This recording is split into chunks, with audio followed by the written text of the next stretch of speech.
kedua kami berdua mengucap salam. Kalau tidak ada semangat jawaban dari para audiens, kami ulangi. Assalamualaikum warahmatullahi wabarakatuh. Waalaikumsalam warahmatullahi wabarakatuh.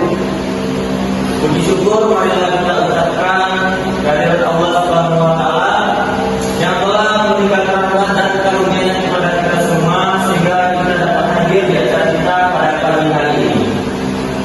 Salawat dan salam terbuat pula kita sanjungkan kepada besar kita yakni Nabi Muhammad SAW yang telah membawa kita dari alam kebodohan kepada alam yang telah menjerah yang kita rasakan pada pagi hari ini.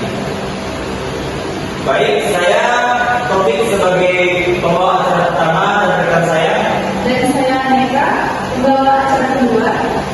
Dan beberapa susunan acara kita di pagi hari ini. Yang pertama itu pantun oleh Hanafi, pembacaan pidato informatif oleh Fitria, dan pantun kedua oleh Rahma Sakti, pembacaan pidato persuasif oleh Aisyah, dan pantun ketiga oleh saudara Hanafi, pembacaan pidato kreatif oleh Rafael. Dan itulah beberapa susunan acara kita di pagi hari ini. Nah, kita langsung masuk aja ke susunan acara. Yang pertama yaitu pantun yang akan dibawakan oleh Hanafi. Kepada saudara Hanafi, silakan.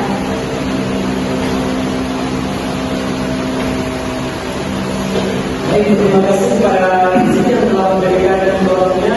Di sini saya akan membacakan pantun yang pertama.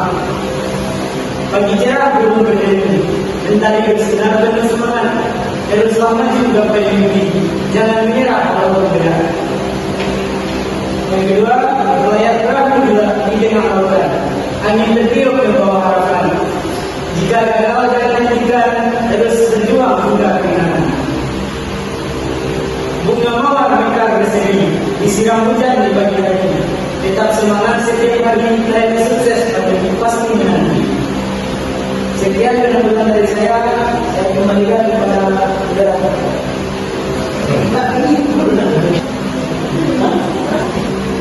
Baik, terima kasih kepada saudara Hanafi yang telah membawakan pantun pada hari ini.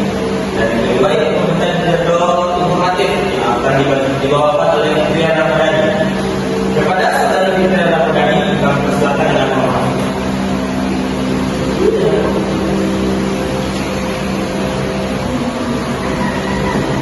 Selamat pagi hadirin yang hormat. Tahukah Anda bahwa setiap prodi dari kita kasus kesalahan diagnosis media terjadi di seluruh dunia? Bayangkan jika angka ini bisa ditekan secara signifikan. Kali ini saya akan berbagi dengan Anda bagaimana kecerdasan buatan atau artificial intelligence atau AI sedang mentransformasi dunia kesehatan dan memberikan harapan baru bagi masa depan layanan medis. Pertama, mari kita pahami apa yang dimaksud dengan AI dalam konteks kesehatan. AI adalah teknologi yang memungkinkan komputer untuk belajar dari data untuk keputusan cerdas dengan cara manusia berpikir. Dalam dunia medis, AI digunakan untuk menganalisis data pasien, gambar medis, dan kriteria dengan kecepatan dan akurasi yang sulit dicapai manusia. Salah satu aplikasi utama AI dalam kesehatan adalah dalam diagnosis genetik. Sistem AI seperti Watson dari IBM telah menunjukkan kemampuan untuk mendiagnosis kanker dan memberikan akurasi mencapai 99%, lebih tinggi dari rata-rata dokter manusia. Ini bukan berarti AI seperti Watson dari IBM telah menunjukkan kemampuan untuk mendiagnosis kanker dan memberikan akurasi mencapai 99%, lebih tinggi dari rata-rata dokter manusia. Ini bukan berarti AI dapat menggantikan dokter, melainkan menjadi asisten yang menghargai dalam proses diagnosis. Kedua, AI juga merevolusi pengembangan obat baru. Proses tradisional pengembangan obat bisa memakan waktu 10 sampai 15 tahun dan biaya miliaran dolar. Dengan AI, waktu ini dapat diberikan hingga 50%. Sebagai bentuk perusahaan biotech di Silicon Valley berhasil mengembangkan kandidat obat untuk tuberkulosis paru dalam waktu hanya 6 bulan menggunakan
yaitu pinjaman online. Di era digital ini, akses cepat dan mudah pinjaman melalui platform online telah menjadi kenyataan, tetapi perlu kita sadari bahwa dampak dari pinjaman online ini dapat sangat signifikan dan seringkali tersembunyi. Pinjaman online bisa, namun seringkali kemudahan dan kecepatan akses ini datang dengan risiko yang serius. Pinjaman online seringkali menawarkan bunga yang tinggi dan biaya lainnya yang tidak selalu jelas pada awalnya. Ini dapat membuat individu terjebak dalam lingkungan utang yang sulit diatasi. Selain bunga yang tinggi, perlu diperhatikan praktik penagihan yang agresif dari beberapa layanan pinjaman online.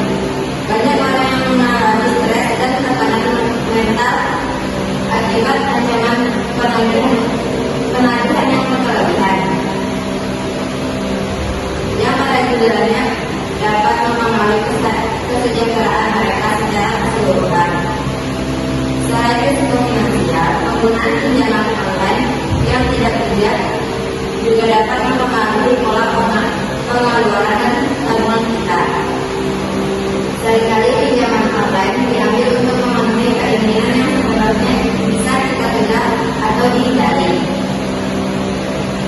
Ini dapat merusak kestabilan keuangan jangka panjang dan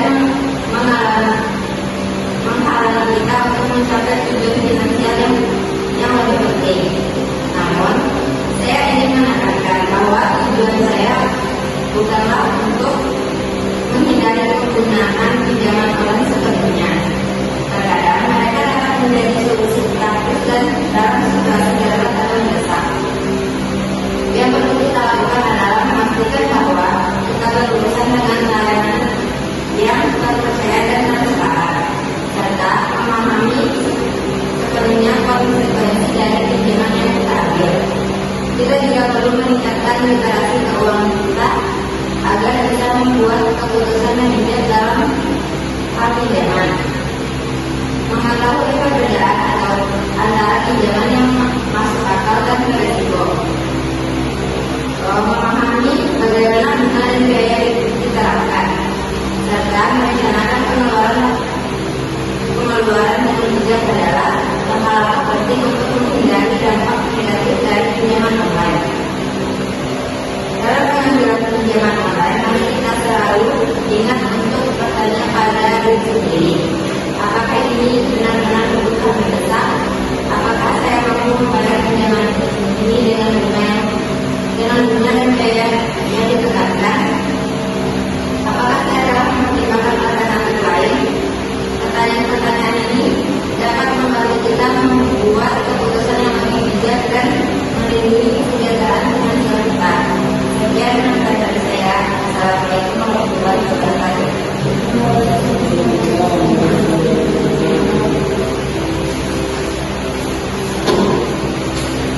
Baik, terima kasih kepada saudari Aisyah yang telah membawakan pidato berikutnya. Semoga memberikan manfaat bagi kita semua. Dan selanjutnya yaitu pantun terakhir dari saudara kita yaitu Hanafi pada saudara Hanafi Semata.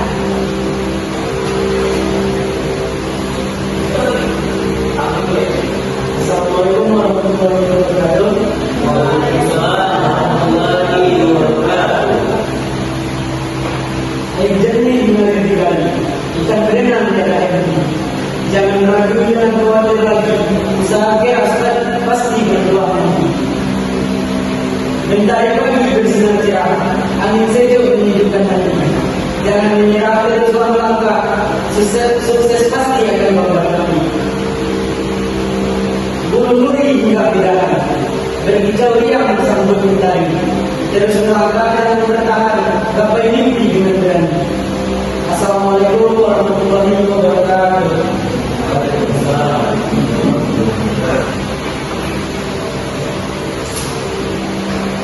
Baik, itu penampilan pantun dari saudara kita.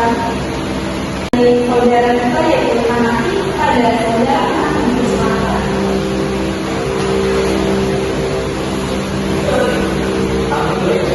Assalamualaikum warahmatullahi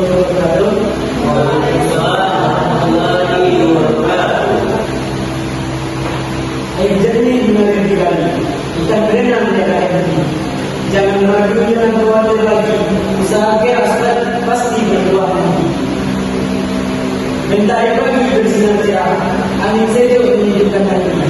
Jangan menyerah dari suatu langkah, sukses pasti akan kau dapati. Gunung Nuri hingga bedakan, berkicau riang sambut mentari. Terus melangkah dan bertahan, gapai mimpi dengan berani. Assalamualaikum warahmatullahi wabarakatuh. Waalaikumsalam.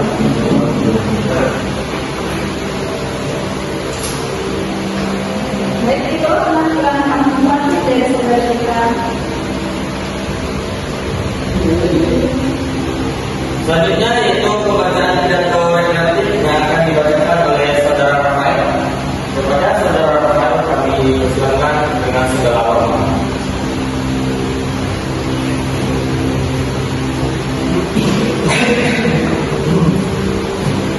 Assalamualaikum warahmatullahi wabarakatuh. Baik, di sini saya akan membawakan sebuah pidato rekreatif dengan judul Cintai Diri Sendiri. Nah, yang pertama kali saya hormati dan saya cintai itu teman-teman sekalian. Hari ini saya ingin mengajak kita semua untuk mencintai seseorang yang paling penting dalam hidup kita. Bukan karena kita, tapi diri kita sendiri. Ya, diri kita sendiri. Karena kita ini kalau sibuk mikir orang lain sampai lupa sama perasaan kita sendiri. Bangun pagi, langsung buka Instagram, lihat orang lain, terus jadi terus dia menawarkan sukses, malah tidak tentu, ada yang lain yang menjadi prioritas yang lain dan kita jalani. Nah, teman-teman sekalian, mencintai diri sendiri bukan berarti egois. Itu berarti kita tahu cara memakai diri, kita tahu bahwa kita itu penting, tahu bahwa kita berhak bahagia, bahkan termotivasi dan relax di pemerintah. Kalau sekarang kamu masih merasa belum cukup, belum hebat atau belum simbol orang lain dengan kamu sudah berproses dan itu hal yang lebih keren dan lebih penting yang bisa kamu lakukan berkembang dengan pelan-pelan tapi pasti. Jadi mulai sekarang kita biasakan hal-hal sederhana bilang nggak apa-apa diri sendiri saja ataupun kita sendiri berkaca dan berhenti membagikan hidup kita dan orang lain yang belum tentu hidup mereka itu bahagia seperti kita. Ingat, sebelum mencintai orang lain, pastikan kita mencintai diri kita sendiri. Karena mencintai diri sendiri itu lebih penting daripada orang lain. Apalagi mencintai manusia itu pasti mencintai kita. Sekian dari saya lagi. Assalamualaikum warahmatullahi wabarakatuh. Saya kembalikan kepada Allah.